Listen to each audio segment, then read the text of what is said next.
Vous avez tué des gens? Oui. Des FLN? Je tuais des gens. Et oui, je tuais des gens, oui, je tuais des gens, je pas que je regrette pas, je pense que moi et tous mes camarades qu'on fait ce que je fais moi, on l'a fait par devoir parce qu'on avait un danger autour de notre famille et de notre peuple, le Pied Noir, qu'on était en Algérie. Je me suis déchaîné tout seul, j'ai travaillé en solitaire, j'avais ramené une arme clandestinement. Je travaille en solitaire. C'est quand j'ai vu mon ami Jeannot participer à une opération que j'ai été le voir. C'est un ami d'enfance. J'ai dit, Jeannot, je ne peux plus rester, moi, travailler seul comme ça. Et c'est là que je suis rentré sous ses ordres. Et bien entendu, par la suite, nous avons fait ce que nous avons fait, ce que nous devions faire pour défendre. Parce que nous étions dans un quartier très difficile. Il n'y avait qu'une avenue qui traversait on coupait cette avenue, c'était l'avenue de Tlemcen. Les autres quartiers isolés du centre-ville. Il fallait maintenir cette voie. Je me souviens, par exemple, ce qui était terrible pour moi, c'est que j'ai entendu, par exemple, les civils, pieds noirs comme moi, qui étaient tout acquis à notre cause, alors que je fuyais après avoir fait quelque chose, on me criait assassin. C'était terrible. Moi qui ai tant payé le prix, enfin ma famille a tant payé le prix de l'Algérie. Et j'ai entendu des pieds noirs comme moi me crier assassin. Ça c'est... mais on ne savait pas, parce que c'était les premiers attentats, je dirais, Algérie française, car nous venions de subir pendant 6 ans les attentats du FLN. Alors c'est pour ça qu'il faut mettre les choses à la juste place. C'est que pendant 7 ans, on s'est fait massacrer. Et nous, pendant 1 an, on a rendu un peu. Je dis un peu parce que c'est complètement disproportionné les gens qui ont été tués par l'OS par rapport aux gens tués par la FLN.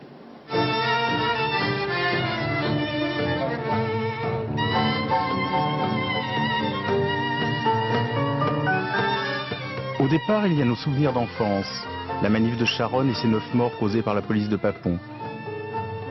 Une manifestation contre l'attentat de l'OAS, au cours duquel la petite Delphine Renard, qui avait notre âge, fut grièvement blessée.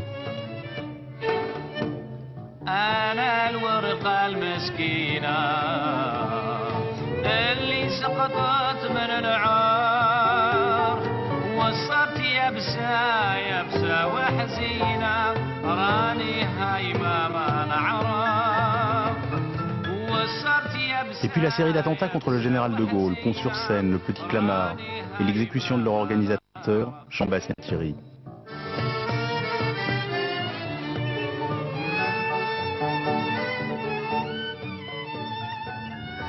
OAS, Organisation de l'armée secrète.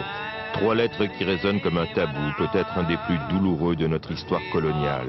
En 1961, les Français vont déclencher une terrible guerre civile en s'opposant à l'indépendance de l'Algérie.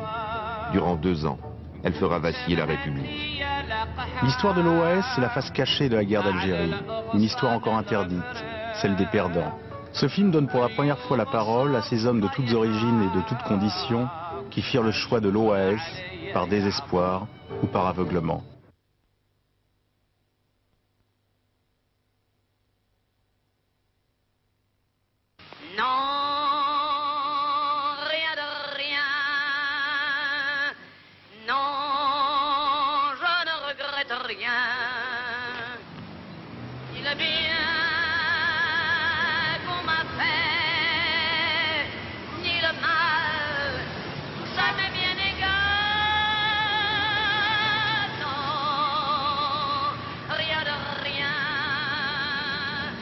Celui qui fut l'idéologue de l'OAS s'appelle Jean-Jacques Suzini. Il dirige aujourd'hui une entreprise de sécurité après avoir passé plusieurs années en prison. Nous sommes retournés avec lui à Madrid, sur les lieux où fut créé l'OAS, en 1961. Vous pensez que c'était à quel étage? 14e. C'est dans cette tour que s'est constituée, début 1961, l'organisation de l'armée secrète. Nous avons ici décidé de créer une organisation de résistance après avoir hésité sur le nom du lieu. Pour ma part, j'avais songé à l'armée secrète, c'est-à-dire à cette organisation, l'AS, qui avait pour la première fois fait participer l'armée de Vichy à une action de résistance anti-allemande. Et puis Pierre Le Gaillard voulait faire preuve peut-être d'un peu plus d'originalité, et il a ajouté aux 2 lettres de l'armée secrète, de l'AS, la lettre O qui signifiait organisation. On vous disait d'extrême droite, on disait salon républicain et de gauche, c'est quoi le projet politique? Mais je crois qu'à partir du moment où le combat pour l'Algérie française s'intensifie, on ne peut plus parler de projet politique précis. Pas plus que dans la résistance, on ne pouvait parler de projet politique précis. La résistance a regroupé toutes sortes de gens, d'abord appartenant à la droite dans les années 40, puis après l'attaque de l'URSS par l'Allemagne nazie, de communistes. Mais il y avait quand même un projet fondamental qui était la libération du territoire national. En Algérie, nous nous retrouvons dans des circonstances très voisines, très semblables. Les options politiques des uns et des autres, quelles qu'elles aient pu être, s'effacent devant la nécessité de sauver la terre d'Algérie, terre sur laquelle nous étions nés. Et ceci est très très important. Je crois qu'on ne peut pas comprendre la passion qui nous animait si on ne prend pas en compte le fait que depuis plusieurs générations, nous étions installés sur le sol algérien et que nous nous y considérions totalement chez nous, avec une très bonne conscience. Il n'y avait pas l'ombre d'un doute dans notre esprit. Donc il s'agit d'abord de combattre pour le sol sur lequel nous sommes.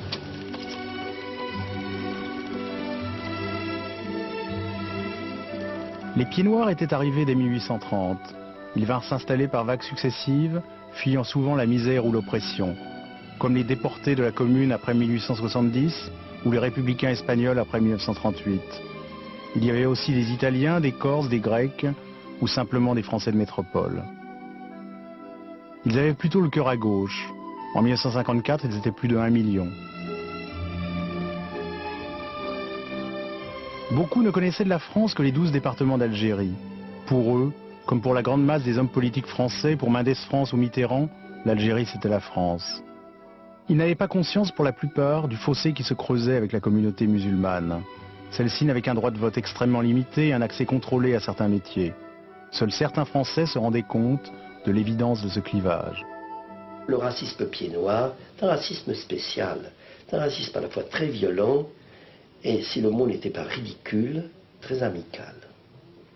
Ils cohabitaient avec, ils vivaient, les gens dans la ferme ou dans les fermes, on vivait avec. Le rapport n'était pas uniquement d'hostilité, il était d'un mélange de paternalisme, de mépris, d'affection, un peu le mélange qu'on a. Écoutez, les nounous étaient arabes, donc à beaucoup d'égards. Vous voyez, c'était très bizarre. Puis en même temps, civiquement, rien. La fin de non-recevoir, ça devait être comme ça pratiquement pour l'éternité.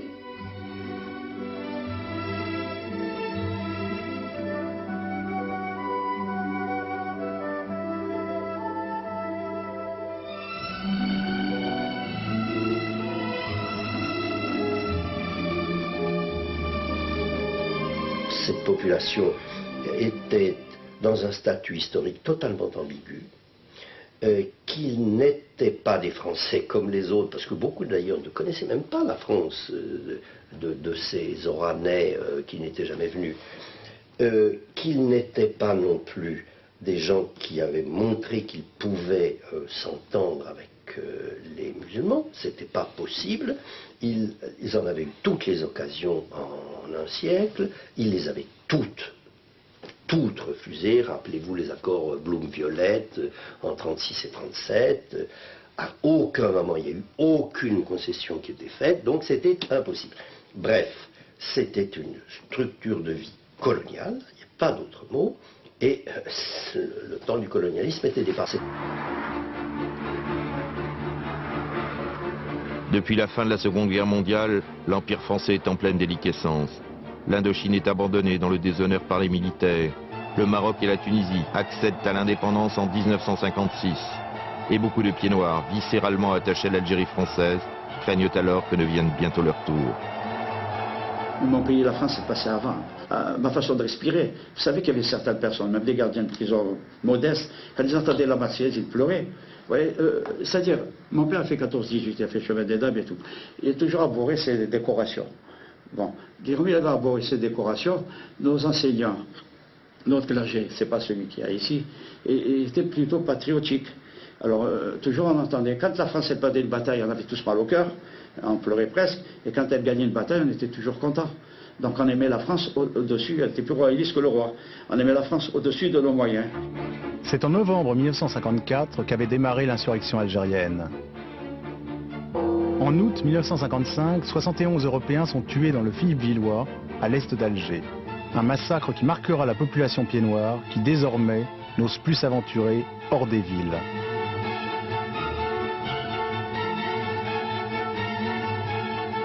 J'avais un oncle qui avait une différence d'âge avec moi de 14 ans, que je considérais comme mon grand frère. C'était un monsieur qui était illettré, donc qu'on ne pouvait pas faire rentrer comme conducteur auto dans une administration, puisqu'il ne savait pas lire les noms de rue, etc. Et il avait cherché un emploi dans le transport de camions frigorifiques, et il faisait Oran-Colombéchard. Et sur la route de Dublino, un jour, il a été arrêté par un barrage du FLN. Ils ont brûlé le camion et ils l'ont tué. Quand j'ai appris ça, on l'a enterré et quelques temps après, je suis allé à Dublino. J'ai posé la question au gendarme, j'ai dit bon, voilà, je suis le neveu de M. Cordier, etc. Est-ce que vous avez arrêté les auteurs de l'attentat? Il me dit, vous savez, M. Molina, c'est pas possible. Il m'a dit, ce sont des gens, ce sont des bergers. Il dit, ils enterrent les vêtements militaires, disons, et les armes, et quand ils doivent faire un attentat, ils déterrent, ils s'habillent en militaire, ils font le barrage, ils tuent les gens, ensuite ils reviennent, ils enterrent de nouveau les armes et les habits militaires, et ils gardent les moutons, ils sont bergers. Moi j'avais 14 ans. Quelques jours après, j'allais faire. J'ai vu mon père arriver sur la civière. Je suis né à Oran, donc une famille très méditerranéenne. Il y a des voisins, il y a tous les ans oncles et tantes. On évacue les enfants. Moi, je suis chez moi, donc on ne m'a pas évacué. Je suis aux maisons me dire, surtout que Pierre ne voit pas son père. Et à l'espace de quelques instants, j'ai vu mon père. Mes oncles nettoyaient, il était nu. J'ai vu plein de sang noir coagulé, des trous. Plus tard, j'ai vu un spectacle encore plus épouvantable que ça. Je vous en ai parlé tout à l'heure. Je ne raconterai pas ça parce que c'est difficile. Bah, j'ai vu la tête de quelqu'un qui m'était proche sur un buffet, avec son père, sa mère et son frère. Et puis quand je suis monté dans la chambre,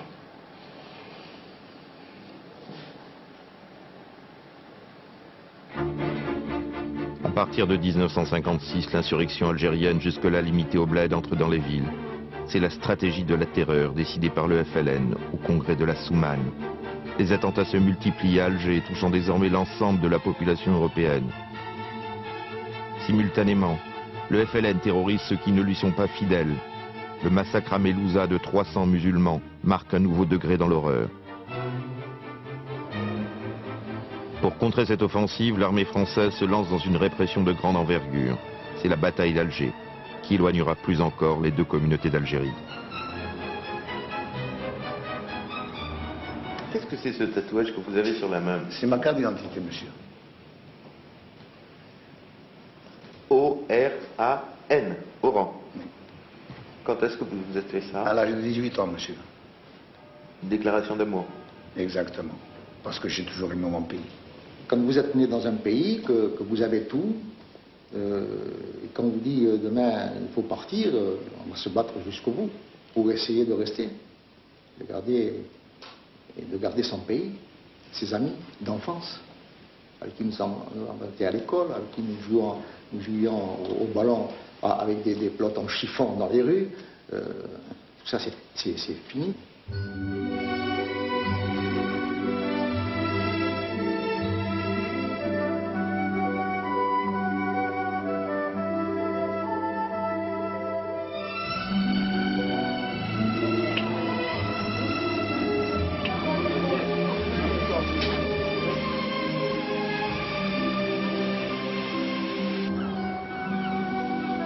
Ça vous rappelle l'Oranie, ce décor?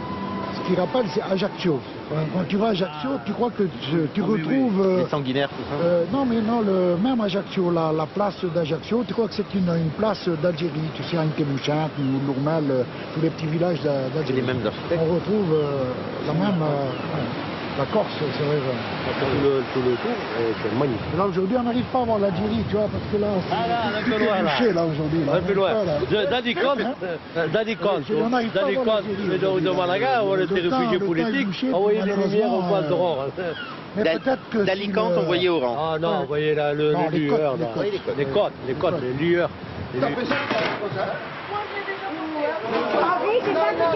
La ville blanche écrasée de soleil où un jour je suis né. Les rues en pente, le pont sur le rimel, les jardins d'orangers. Non, je n'ai pas oublié, bien que ma vie ait changé. Mais... La véritable histoire de l'OAS commence dès 1956, soit 5 ans avant sa création officielle, avec la formation des premiers groupes d'autodéfense européens.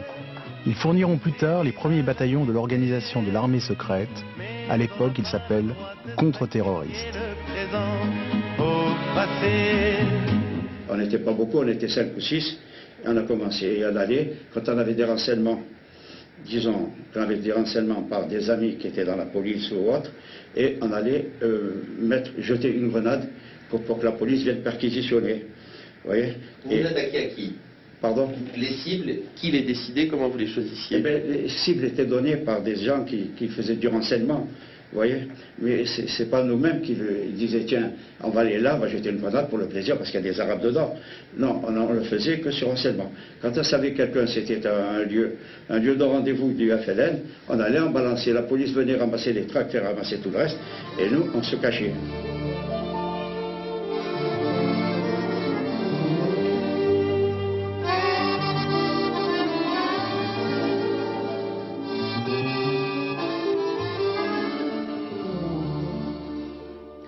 من وحش لحباب هاجوا فكاري وفرقوا طال عليا كي نتفكروا تشعل ناري وين راكم يا ولدي. On avait des drôles de maillots de bain. Alors là, il y a les frères Aboulker qui joue au football, Sadi, Papalardo qui est décédé, lui aussi est mort. Et ça, c'est des copains de quartier que nous allons au bain Nelson prendre des bains, des très bons copains. On se regroupait tous les amis, puis voilà. Ah ouais, on n'avait pas on se mélangeait tous. Hein. Moi j'habitais, il y avait des Arabes et des Juifs. Hein. On était des enfants pas de la rue, mais on se côtoyait, on jouait au football ensemble. Le premier contre-terroriste qui était avec moi, Martial Sansoni. C'est l'équipe de la RSTA où je travaillais, mais c'était l'équipe qui réglait, des électriciens qui réglaient les lignes aériennes. Ça, ce sont des copains, vous voyez, il y a même un arabe. Mustapha, on l'appelait Gaston. Vous aviez un projet politique? Non, on ne faisait pas de politique, moi j'étais dans le quartier ouvrier. Hein, Qu'est-ce que vous cherchiez? Nous, on voulait rester en Algérie, hein, on voulait rester en Algérie, l'Algérie c'était la France, on est né là-bas, 3 générations, mon père est mort là-bas, et on voulait rester sur la terre, on croyait qu'elle appartenait à la France. Et voilà, on reste là. Vous aviez déjà tué quelqu'un avant? Non, jamais. Comment ça a été la première fois? Non, normalement. Normalement. J'étais parce que mes collègues m'attendaient dans la voiture. Bon, c'était un peu embêtant d'aller les flinguer un mec. Et on sachait ce qu'ils faisaient eux aussi. Hein.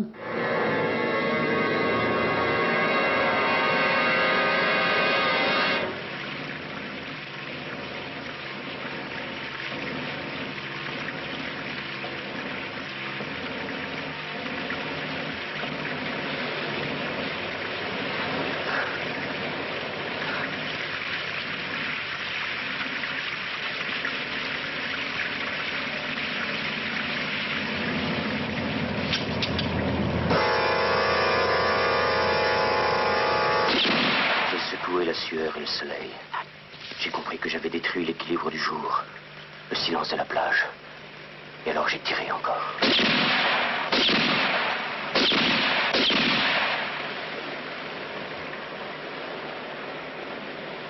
Et c'était comme 4 coups brefs que je frappais sur la porte du malheur. Philippe Castille fut l'un des premiers contre-terroristes. Ancien résistant, il vécut comme une continuité son passage à l'OAS. Pourtant, il n'était pas pied noir. Ça, c'est le tableau que j'ai d'abord peint en prison. J'ai fait mon autoportrait dans une toute petite glace. Mais je me suis réactualisé 10 ans après, de façon à faire apparaître même les rides inévitables. Mais depuis lors, je ne l'ai plus réactualisé. Il restera comme ça. Alors, il y avait le pull qu'on avait en prison et la chemise qu'on avait en prison ici, à Saint-Martin-de-Ré. Moi aussi, je voulais faire quelque chose. J'étais quand même spécialiste en combat clandestin, en explosifs. Et c'est justement pour ça qu'un beau jour, en 1956, Weber m'a dit, mais écoute, on ne sait pas très bien, on a un explosif formidable, mais pour le mettre en route, on aurait besoin de conseils techniques. Est-ce que tu pourrais pas venir avec moi? Je vais te présenter un type extraordinaire qui s'appelle René Kovacs. C'est le patron et il avait beaucoup de respect pour lui. Alors évidemment, je me suis laissé tenter. L'objectif, c'était quoi? L'objectif, c'était Place La Vigerie, une réunion FLN que la police, par l'intermédiaire de Norbert Gazeux, nous avait signalée. Bon, évidemment, ça a été une explosion assez extraordinaire. On n'a jamais su quel était le bilan exactement. Et puis ensuite, bien d'autres, les pieds noirs attendaient les bombes du samedi parce que ça leur redonnait confiance un petit peu. Ils savaient qu'ils n'étaient pas tout seuls et que quelque chose se tramait. Les bombes du samedi, c'est-à-dire? Eh bien, c'est-à-dire que nous avions signalé des objectifs, l'écart Soufi, bien parce qu'on travaillait. Je travaillais, moi, je vivais pas de mes rentes à cette époque. Donc les attentats étaient le samedi parce que pendant c'était le samedi, oui. Parfois, extraordinairement, le soir, un jour de semaine, mais enfin, il fallait aussi accomplir son travail. Les pieds noirs avaient l'habitude, samedi, qu'est-ce qui va se passer? Eh bien voilà, samedi, il y a telle et telle chose qui ont sauté. Ce que disent les gardiens qui étaient tenus en respect par les armes que portaient les terroristes, ils ont dû vraisemblablement, à mon avis, jeter une grenade qui a enflammé la... En Algérie, les attentats rassurent les pieds noirs. Mais à Paris, ils donnent des idées à tous ceux qui voient dans la manipulation des contre-terroristes un moyen d'accéder au pouvoir. Qui vous aura relaté l'activité terroriste au cours de la nuit dernière à Alger. Ici, Alger, Europe numéro 1. Quel était l'objectif de ces attentats? D'abord, il fallait tout d'abord que la peur change de camp. Et puis nous attendions aussi qu'on vienne nous contacter. Les gouvernements de la 4e République se succédaient à vue d'œil. Et il fallait aussi changer la face des choses. Et que la France prenne une position beaucoup plus rigoureuse et beaucoup plus ferme concernant nos départements d'Algérie. Et donc on attendait qu'on vienne nous contacter, et c'est ce qu'on n'a pas manqué de faire. J'ai passé mon temps à voir les uns et les autres et à constituer une espèce de comité secret pour le retour du général de Gaulle avec la formule suivante: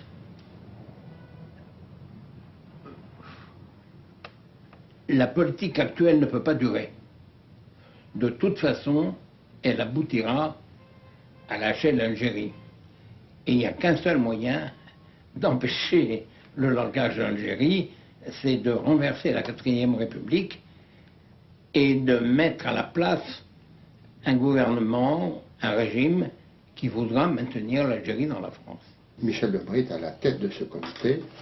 Et c'est la branche civile, la branche parlementaire, et il représente aussi un groupe de députés qui ne demandent pas mieux que de nous suivre. Et la branche militaire, c'est le général Cony qui est résident au Maroc. Fin 1956, le général Salan débarque à Alger avec le grade de commandant en chef. Pour beaucoup de pieds noirs, il est avant tout le bradeur de l'Indochine. Habilement manipulé par des comploteurs gaullistes qui cherchent à placer un homme à eux, le général Cony, les activistes du réseau de Philippe Castille tentent d'abattre Salan. C'est l'affaire dite du bazooka. Pourquoi tuer Salan? Parce que Salan gênait, parce que Salan n'aurait jamais laissé s'instaurer en Algérie un moyen de pression sur Paris si fort, C'est paradoxal, puisque dans 3 ans, il va faire le contraire, si fort qu'il met les fondements de la République en danger. Salan était un officier républicain. J'avais fait un viseur en fil de fer de façon à bien calculer le truc. On a fait descendre le fil le long de la cour intérieure pour mettre les 2 bouts à une fenêtre qui avait à l'entresol de façon à ce qu'on le fasse fonctionner juste avant de sortir. Bon, et à ce moment-là, bon, quand tout a été prêt, j'ai dit à mes camarades, mais écoutez, voilà, allez, maintenant, laissez-moi dégager. J'avais des grosses jumelles de marine, et je voyais le général Salan dans l'entrebâillement de la fenêtre. Puis avant de tirer, j'ai adressé une prière. C'est la prière qui l'a sauvé. Parce qu'il s'est fallu une prière. 30 secondes. Vous avez prié quoi? La Vierge. Non mais vous avez fait un vœu ou... Oui, j'ai fait un vœu.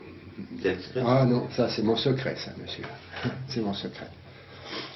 Ça n'a pas duré 1 minute. Et puis après, je suis descendu les escaliers, j'ai pris la pile et j'ai mis le contact.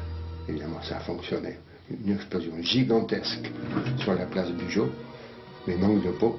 Là, il y avait le commandant Rollier qui l'a pris en pleine poire. Derrière l'affaire du bazooka se cachent ceux qui, à Paris, cherchent à jouer la carte de l'Algérie française pour abattre la 4e République et remettre en selle le général de Gaulle.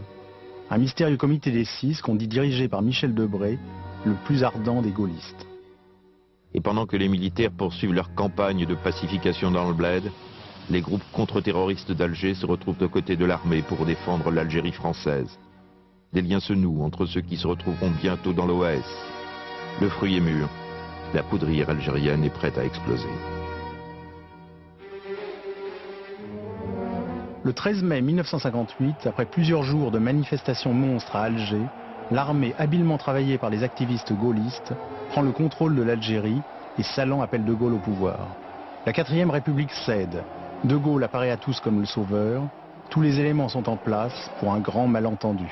Je vous ai compris.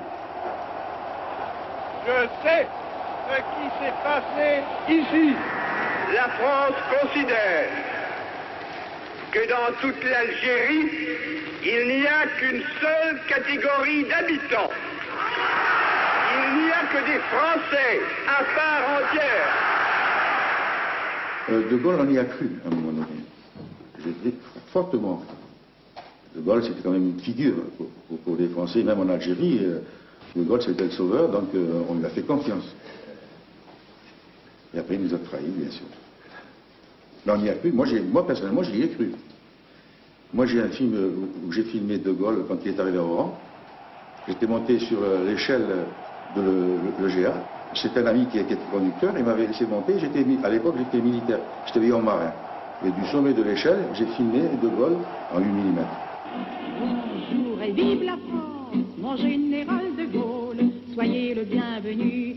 Après voilà 12 ans, garçons et filles, pelotons, escadrilles, se rallient à votre commandant. Nous sommes tous présents, têtes brûlées d'Afrique, résistants d'avant-hier et soldats d'aujourd'hui, pour crier avec vous, vive la République, et qui pourra défaire le sang qui nous unit. Retire non la lettre, retire non la langue, avec l'Algérie française, avec Mathieu et Salan.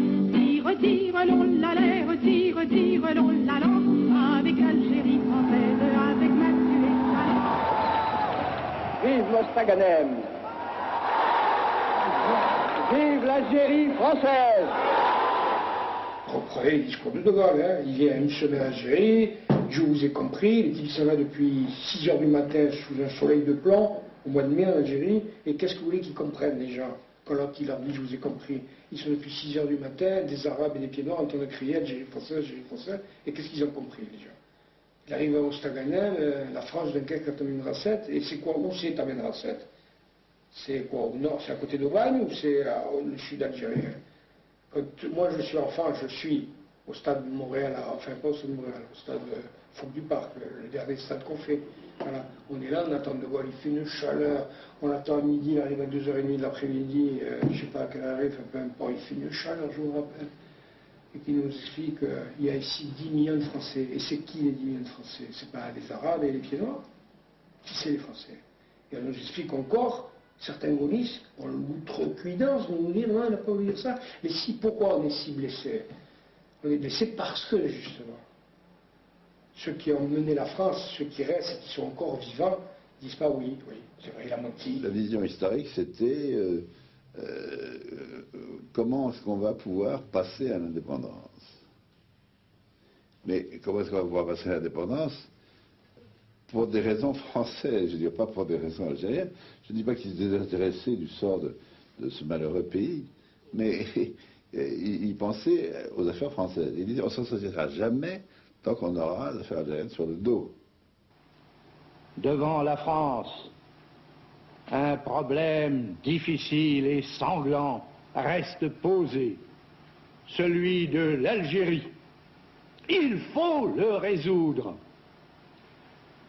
Nous ne le ferons certainement pas en nous lançant les uns les autres à la face les stériles et simplistes slogans de ceux-ci ou de ceux-là qu'obnubilent en sens opposé leurs intérêts, leurs passions, leurs chimères. Nous le ferons comme une grande nation et par la seule voie qui vaille, je veux dire le choix que les Algériens eux-mêmes feront de leur propre destin.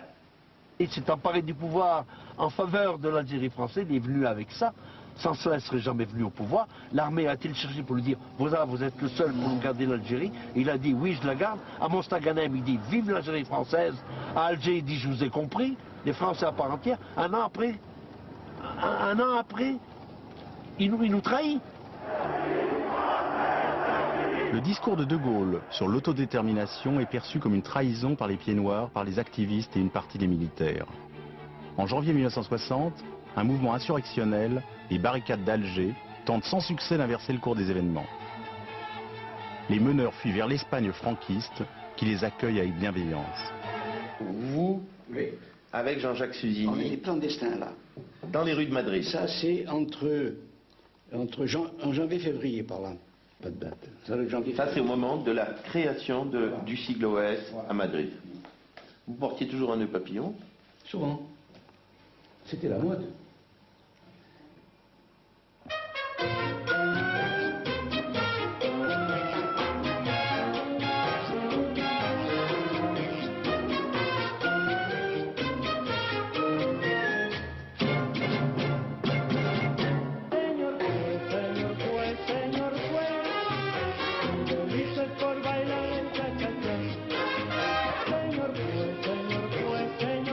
Bientôt rejoint par le général Salan qui n'a pas digéré d'avoir été utilisé par De Gaulle en mai 58, les exilés des barricades créent l'OAS en février 1961.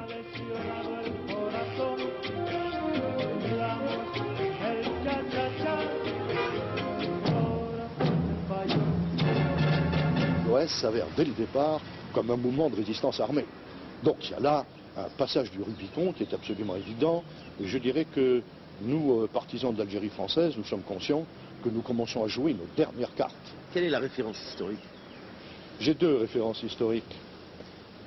D'abord, c'est le livre du général Bor-Komorowski, L'insurrection de Varsovie.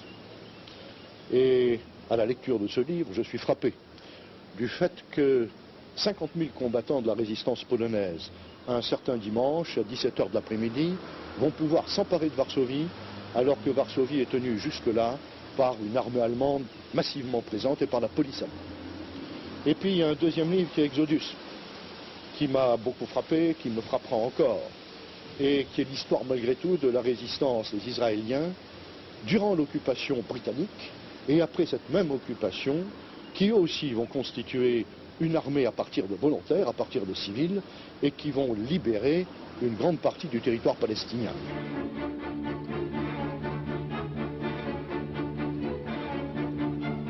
Le rêve des fondateurs de l'OAS semble se concrétiser 2 mois plus tard.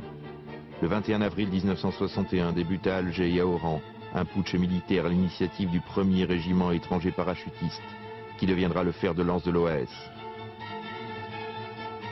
À sa tête, les 4 généraux, Schall, Sallan, Jouhaud, Zeller, le Carteron, comme dira De Gaulle, ne parvient pas à soulever l'ensemble de l'armée française.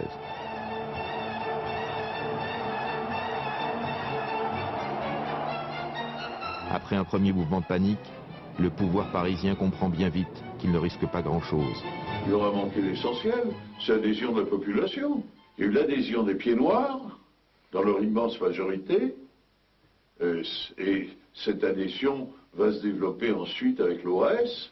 Il y a eu l'adhésion des pieds noirs, l'adhésion d'un petit nombre d'unités, très minoritaires d'ailleurs, et je dirais l'hostilité de tous les autres, l'hostilité des musulmans qui n'ont pas marché, et l'hostilité, il faut bien le dire aussi, de la plupart des unités militaires qui étaient composées d'appelés. N'oubliez pas qu'à ce moment-là, il y a 500 000 hommes en Algérie. 500 000. Mais les 3/4 sont des appelés. L'armée loyaliste reprend le contrôle d'Alger le 25 avril. Chal est arrêté et amené à la prison de la Santé. Sallan passe dans la clandestinité avec d'autres cadres de l'armée et appelle à poursuivre la lutte. Le putsch, c'est un fiasco. C'est la nuit de l'échec. Et là, eh bien, il faut se retrouver, se regrouper, c'est la clandestinité de nouveau, dans des conditions qui n'avaient pas été préparées. On se retrouve clandestin, on s'organise comme un peu, et puis on va s'organiser la nouvelle mouture de l'OAS, parce que théoriquement, elle avait été créée quelque temps auparavant par la Gaillard, puisqu'il dit que c'est lui qui l'a créée. Oui, il a créé l'OAS, d'accord, aucune histoire importante, c'est pas moi qui l'ai créé. C'est le colonel Godard qui s'est chargé de faire un deuxième organigramme qui lui s'inspirait beaucoup de l'organigramme du FLN dans la région algéroise.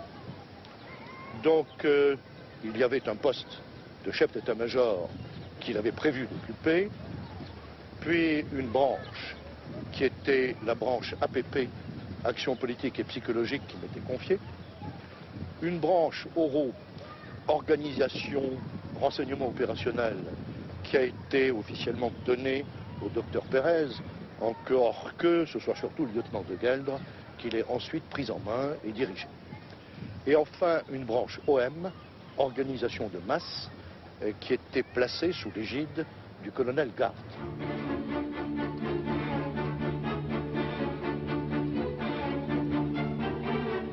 Sous l'influence de Jean-Jacques Suzini, le général Sallan, chef suprême de l'OAS, ordonne à ses troupes d'inonder les villes d'Algérie de ces 3 lettres OAS, qui s'imposent rapidement comme un slogan publicitaire.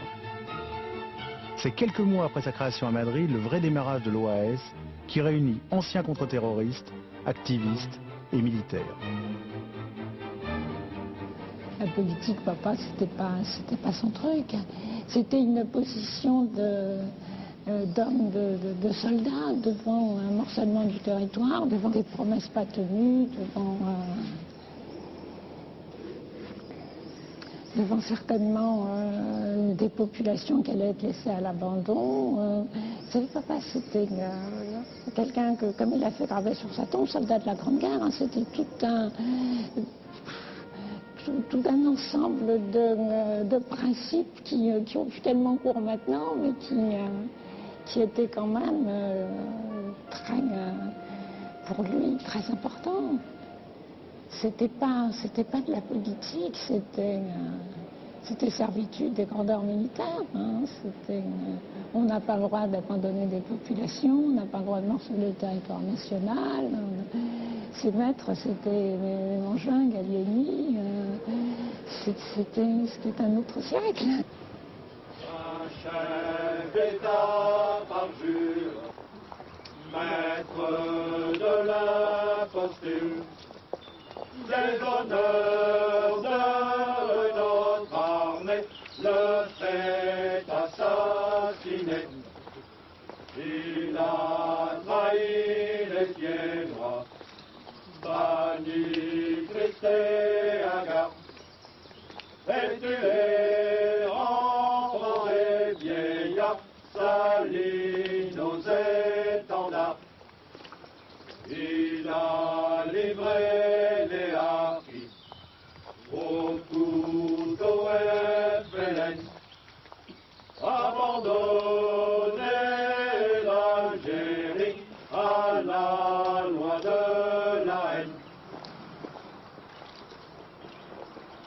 Aux martyrs de l'Algérie française, assassinés par les forces de l'ordre, Alain Mouzon, mort pour la France. Jean de Brême, Mort pour la France. lieutenant Gavaldon, Mort pour la France. capitaine Le Pivin, Mort pour la France.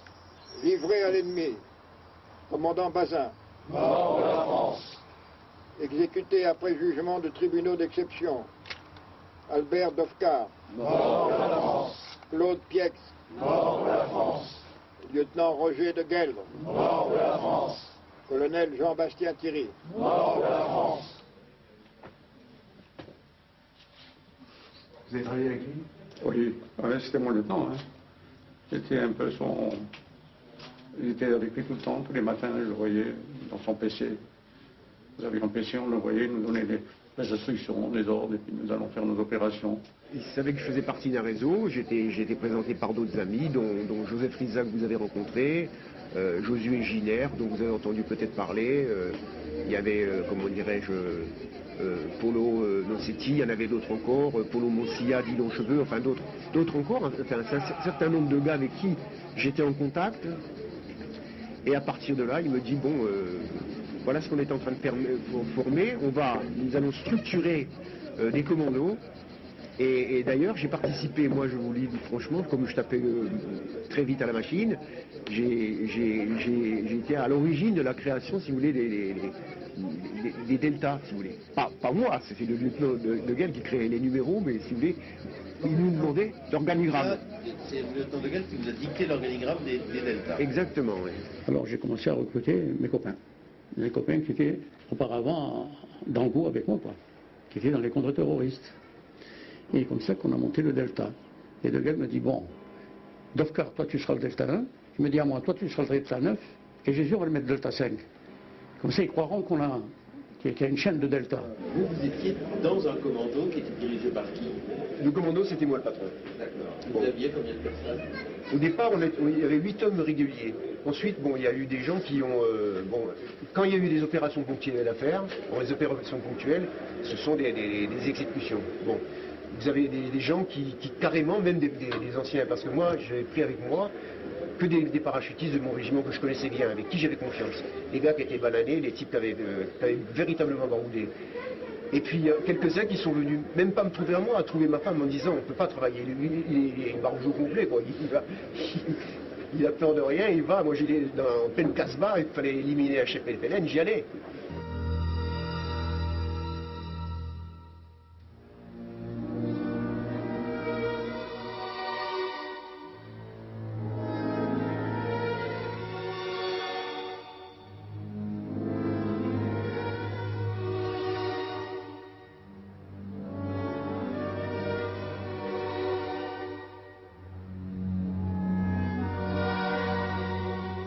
Le lieutenant un jour m'appelle, il me dit, ce mec-là, il faut que tu le flingues. C'est lui qui a balancé Bobby Dovkar, sergent Dovkar. Et effectivement, on le coince, on la met dans un studio. J'avais enlevé les bastos de mon chargeur, il avait les menottes derrière le dos, il était dans la baignoire, je lui mets le pétard sur la tête, et j'ai dit, écoute, je vais te tuer parce que t'es un salopard. Il me dit, mais je t'assure, j'ai rien fait, tout ça, c'est des conneries qu'on a racontées, etc., etc. Il a commencé par le... Et je l'ai cru. J'ai été voir le lieutenant, j'ai dit, mon lieutenant, voilà. Ce gars dit la vérité, on a raconté des histoires sur lui, hein, c'est faux, c'est un type qui s'est bien comporté, et c'est pas lui qui a balancé. Et on a su qui avait balancé. D'ailleurs, celui qui avait balancé, c'est moi qui l'ai flingué. Hein, il flingué un jour au bar dans l'Empire à midi et demi, en plein midi et demi, oui, en plein centre-ville de l'Algérie. Un visage découvert. Un visage découvert. Que disaient les gens autour? Eh ben, il y a... c'est-à-dire que là, quand même ma femme était coiffeuse, j'étais tout frisé en aile de corbeau, on n'avait plus pour un arabe. Et il y avait un flic qui était à côté, il m'a tiré dessus, il m'a raté, il a blessé une femme à la cuisse. Et on a réussi à se dégager, et c'est Jorizza qui m'a récupéré, peut-être une demi-heure après. Pour en parler de ce garçon-là, quand j'ai revu le lieutenant de Gueldre, il m'a dit, écoute, tu prends ce garçon, tu en es responsable. Si jamais il arrive quoi que ce soit, c'est toi le responsable. Et c'est toi qui se fait flinguer. Et bien ce garçon-là, chaque fois que je faisais un attentat, il était là. Et quand j'avais flingué le mec, je leur faisais retirer dessus après. On a même été dans un commissariat où il y avait deux fumiers de flics qui étaient des faits lafont, qu'on a flingués, il était là. Les Deltas ont été considérés par nos adversaires comme une menace considérable, d'autant que ces mêmes adversaires ne savaient pas si le feu qui était parti d'Algérie ne trouverait pas un jour le moyen de brûler en métropole, et que donc ils ont été très, très choqués, très apeurés par les méthodes que nous avions utilisées ou que nous utilisions, alors que le FLN les employait bien en pire depuis 7 ans déjà. C'était quoi la mission des Deltas? C'était essentiellement les attaques de gendarmes mobiles, les opérations ponctuelles contre nos adversaires. Est-ce que ces opérations ponctuelles, on va s'arrêter là-dessus, elles étaient sérieusement menées?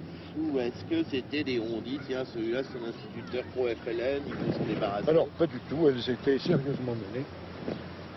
Après des enquêtes qui étaient longues, après des cadrages qui étaient exacts, c'est-à-dire que non seulement les gens étaient connus, leur passé l'était, leurs actions actuelles l'étaient aussi. Donc on prenait toutes sortes de renseignements, et l'opération ponctuelle proprement dite était décidée qu'après qu'un dossier ait été confectionné.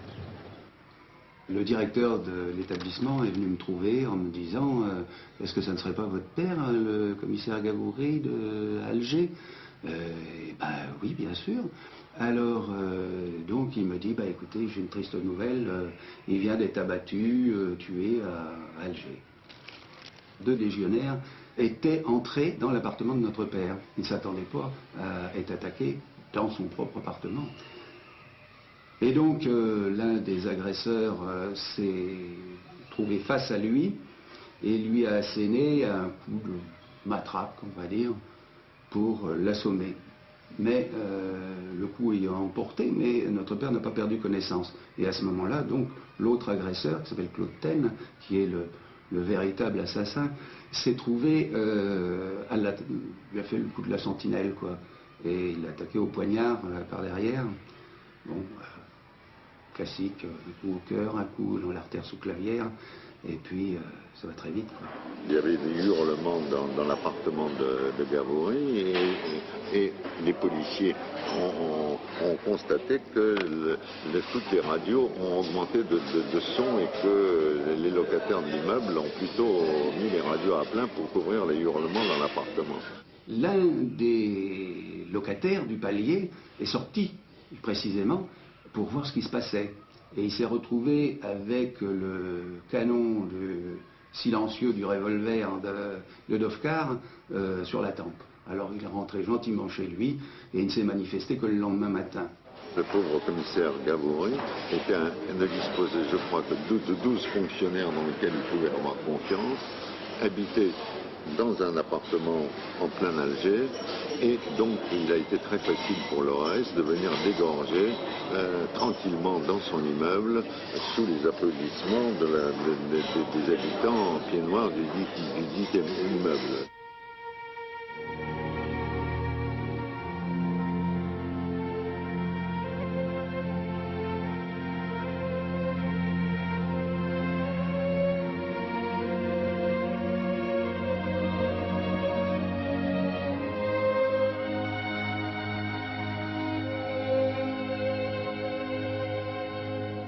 L'assassinat donc aurait été commandité par Susini. Susini ou De Gaulle? Ah, Susini qui a demandé à De Gueltre de le faire. Hein. Pour moi, c'est ça. Hein. Gavoury, c'est vous? Absolument. C'est le premier gros attentat, enfin le grosse opération ponctuelle. Tout à fait. Est-ce que c'était un de vos ennemis? Tout à fait. Gavoury menait une action anti-activiste et anti-Algérie française importante. Là, il avait pris, vous savez, beaucoup de policiers m'ont demandé par la suite pour quelle raison tel commissaire avait été abattu, tel autre avait été abattu. Je leur ai donné des précisions, je leur ai répondu, et je leur ai dit qu'à partir du moment où il était contre nous, il faisait un choix. Que nous étions là, non pas pour obéir à des principes normatifs plus ou moins vagues, ou pour faire carrière, mais que nous étions là pour défendre une patrie charnelle. Gavoury, dans ses fonctions, était votre ennemi. Tout à fait. On avait l'impression que le pouvoir français n'était pas représenté en Algérie. L'OAS, c'était un poisson dans l'eau. Au milieu de la population européenne d'Algérie, les commandos Delta pouvaient assassiner des fonctionnaires français, des policiers français, des gaullistes, des communistes, des nationalistes algériens, tous ceux qui préconisaient la fin de la guerre d'Algérie par une politique d'autodétermination annoncée par le général de Gaulle dès 1959 qui conduirait à l'indépendance de l'Algérie. En octobre 1961, un groupe d'aventuriers, gaullistes de toujours et demi-soldes, débarque à Alger. Leur but, utiliser les mêmes moyens que l'OAS pour la détruire. Ils seront bientôt une soixantaine et le nom que leur trouvera le journaliste Lucien Baudard, les Barbouzes, leur collera à la peau jusqu'à aujourd'hui. Ils reviendront pour la plupart dans des cercueils. Quand on arrive, on sait que de toute façon, ça va être une bataille physique, ni militaire ni policière, mais physique. Parce que Yves Le Tac va être victime d'un attentat en septembre 1961. Gaston Pernaut, qui était aussi un membre du MPC à Oran, va être lynché, il échappera à la mort de justesse.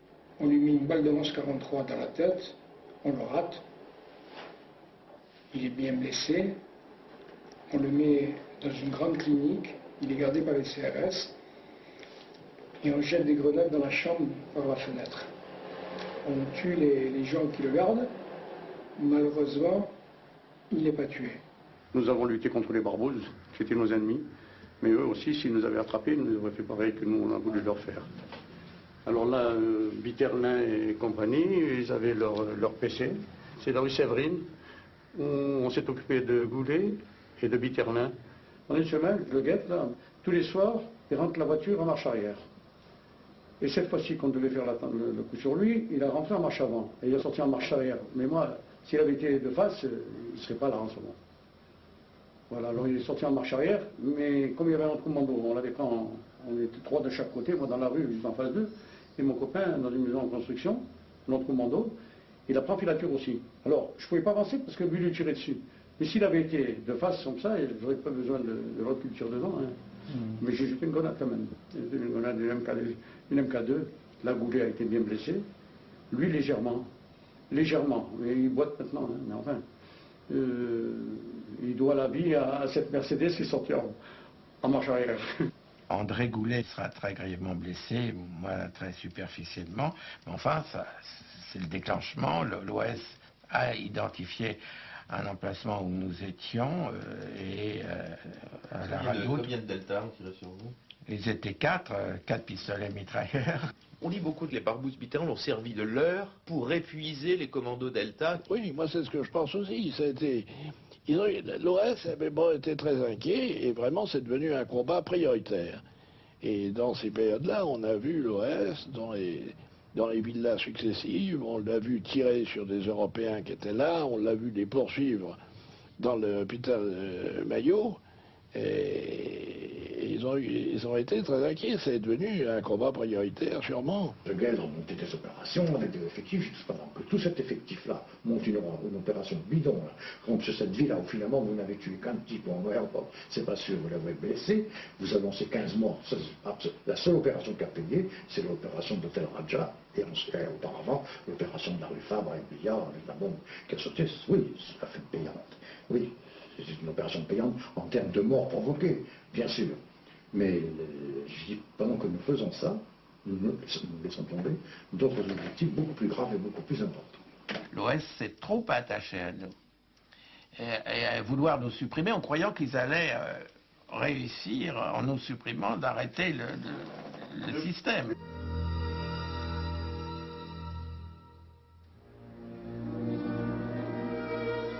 En métropole, l'OAS s'attaque à tous ceux qu'elle estime être ses ennemis sur le plan idéologique.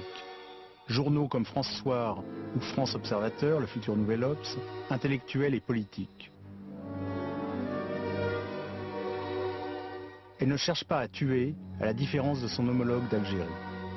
Vous êtes l'inventeur des Nuits Bleues. Vous avez fait des émules depuis. Oui, oui, c'est vrai, mais pas dans le bon sens aussi. Ben, le terme nuit bleue, ben, les nuits bleues sont sur les nuits avec des feux d'artifice. Alors donc j'ai adopté ce terme. J'ai même fait péter un commissariat de police. C'est ce qui a déclenché vraiment la chasse à l'homme après. C'était des attentats pour faire peur ou pour tuer ou pour blesser? Non, c'était pour faire peur. Et pour indiquer que l'OS était présente en métropole et qu'il ne pourrait pas faire n'importe quoi sans que nous soyons là et sans que nous veillions au grain. Notre objectif suivant, ça devait être la Tour Eiffel. Et puis l'enlèvement de Brigitte Bardot. Il y a des reconnaissances qui ont été faites, qu'on envoyait à l'avenue Franklin Roosevelt, là où elle avait son grand appartement. On savait à peu près à quelle heure elle sortait, etc. Et ma foi, on avait décidé de l'enlever en voiture, de mettre un bandeau sur les yeux, quelque chose pour qu'elle ne crie pas non plus, et on l'aurait emmené à la Jeune-Vraie, dans la villa de mon ami, dont je ne peux pas citer le nom. Et elle y serait restée avec tous les honneurs dus à son rang dans la plus parfaite courtoisie 3-4 jours, et puis ensuite on l'aurait relâchée sans demander de rançon. C'était notre... on voulait que les choses se passent le plus courtoisement, et ensuite elle aurait pu raconter, l'OS fait ce qu'elle veut, où elle veut, quand elle veut. Bon, le manque de peau, j'étais arrêté avant.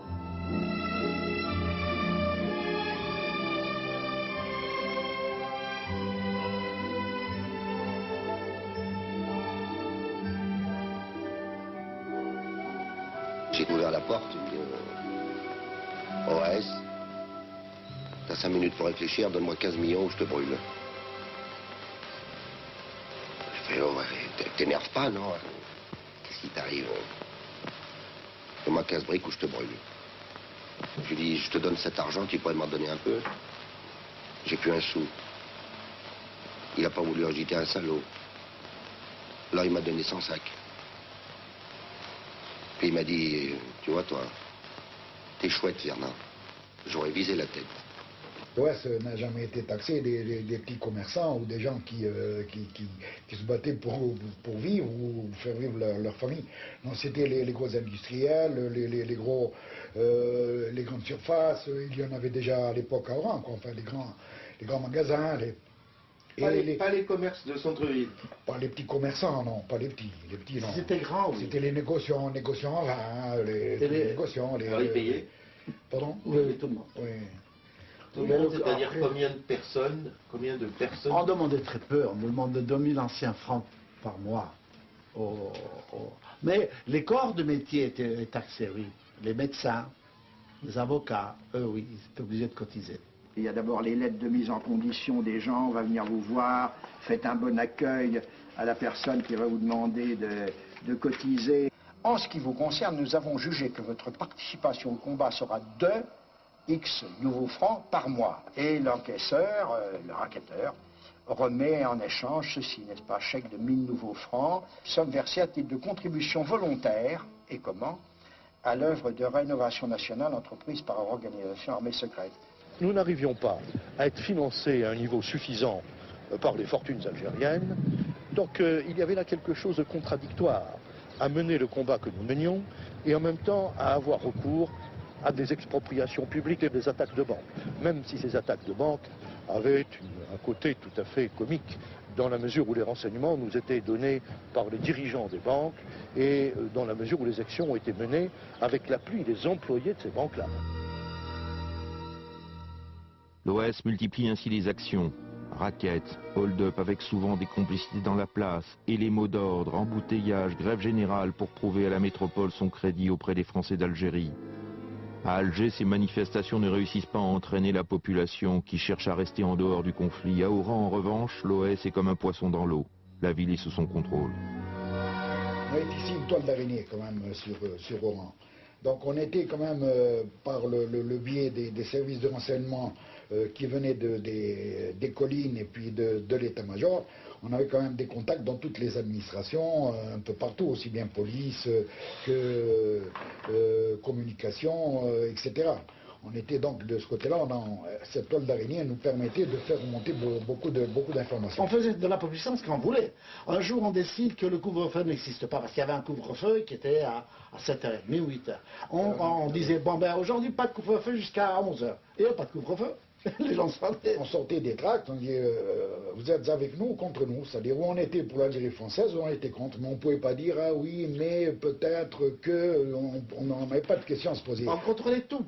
Tout. Les PTT, on allait là-bas, ben, les PTT avaient... si un jour on ne voulait pas que le tri des PTT se fasse, le tri des PTT ne se faisait pas.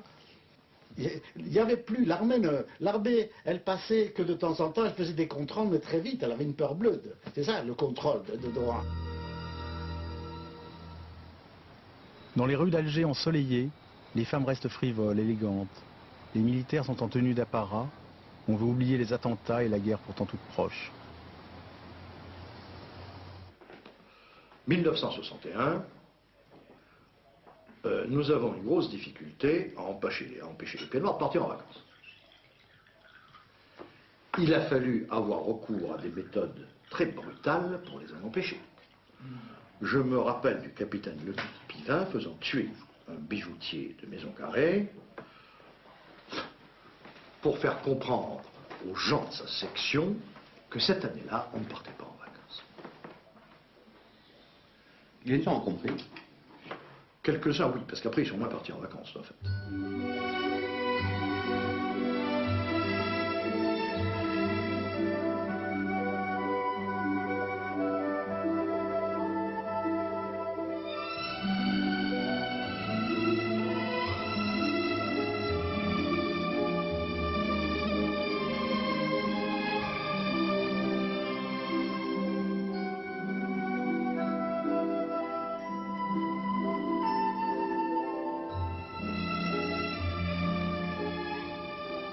Moi, quand je jouais au CDJ, au club des Joyeusetés, le gardien de but était un arabe.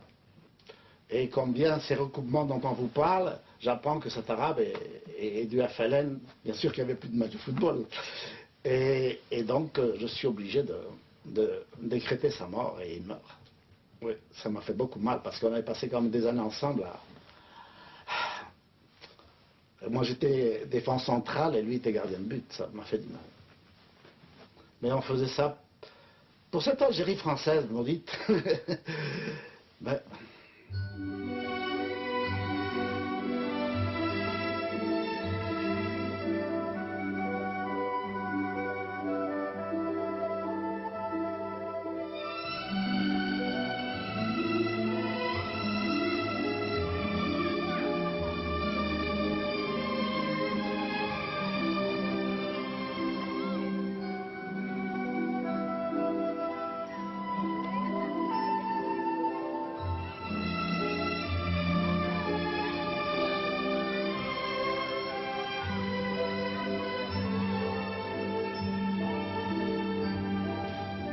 Vous voyez, c'est toute cette bande verte qui monte jusqu'au bosquet là. La bombe était là. Tiens, c'est là. C'est ici. Vous êtes en plein dessus, hein. On est en plein dessus, c'est là.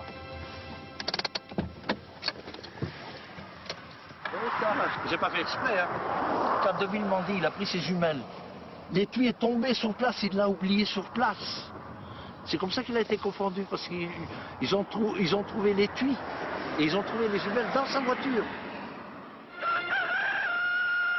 La nouvelle d'un attentat manqué contre le chef de l'État français allait se répandre à travers le monde.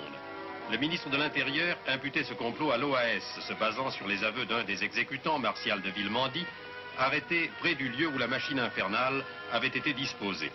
C'est sur la nationale 19, dans un tas de sable, que l'engin avait été enfoui, relié par un fil enterré, à une magnéto disposée dans un bocteau à 400 mètres de la route. C'est le bosquet où De Villemandie a fait la mise à feu. C'est le bosquet qui est là. De Villemandie rejoignait son bosquet et Cabane de Leprade se trouvait là. Et il a signalé par appel de phare, un seul appel de phare, la voiture du président était la première dans le convoi.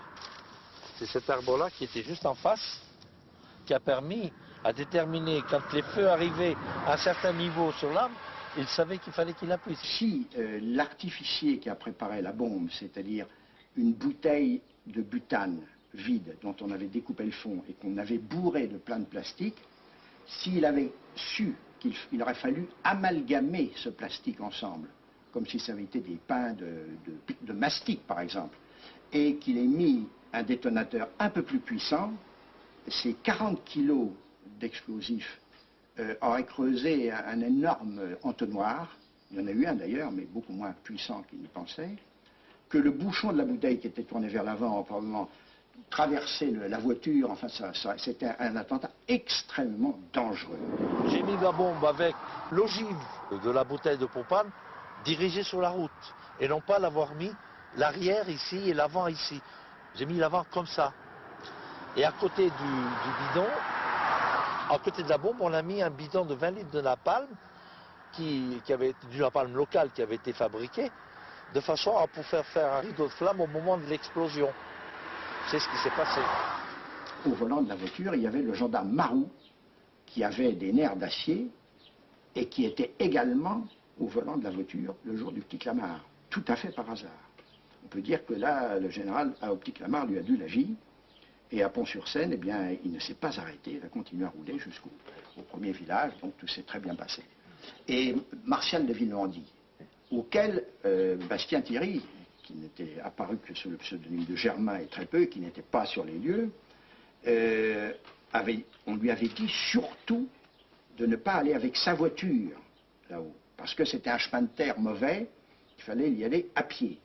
Mais bien entendu, les choses ne se passent jamais sur le terrain comme on l'a prévu. Il y est allé avec sa petite voiture, une petite Ford Neckar. Après l'explosion, il devait être quand même tout à fait tremblant, parce que cet homme-là n'était ni un militaire, ni quelqu'un d'entraîné à ce genre de choses. Il a voulu redémarrer très vite avec sa voiture, il s'est embourbé. Il y avait un paysan qui arrivait, qui est venu lui donner un coup de main. Il est parti, il a réussi à démarrer. Il s'est arrêté dans le village pour voir ce qui se passait. Et de Villemandie a rencontré l'agriculteur et lui offre un verre de vin blanc. Ils boivent. Et puis de Villemandie, il dit à l'autre, il dit à l'agriculteur, vous avez vu tout à l'heure, il y a eu une explosion, tout ça. L'agriculteur dit oui, j'ai entendu, mais je ne sais pas ce que c'est. De Villemandie, il dit à l'agriculteur, je vais voir. Il revient du centre. Alors imaginez ici, les gendarmes, les barrages, j'avais tout. Et de Villemandie, il arrive avec sa Fiat Neckar.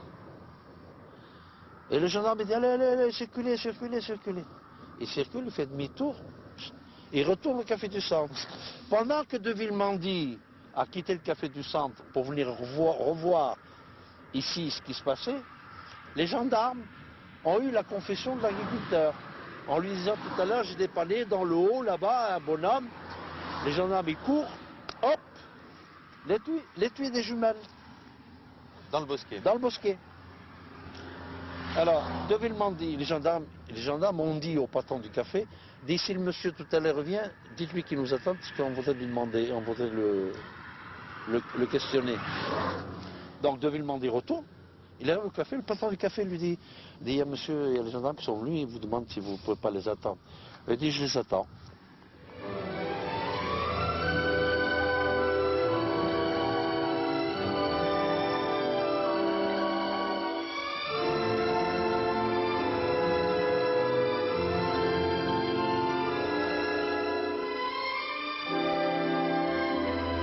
Il est 14 heures là. Dans 8 heures exactement, c'était la déflagration de la bombe. 41 ans. Plus d'un quart de siècle. Presque un demi-siècle. Ça fait beaucoup. C'est quel jour? Le 8 septembre 1900, c'était un vendredi. Le vendredi 8 septembre 1961. 21h40 apparemment.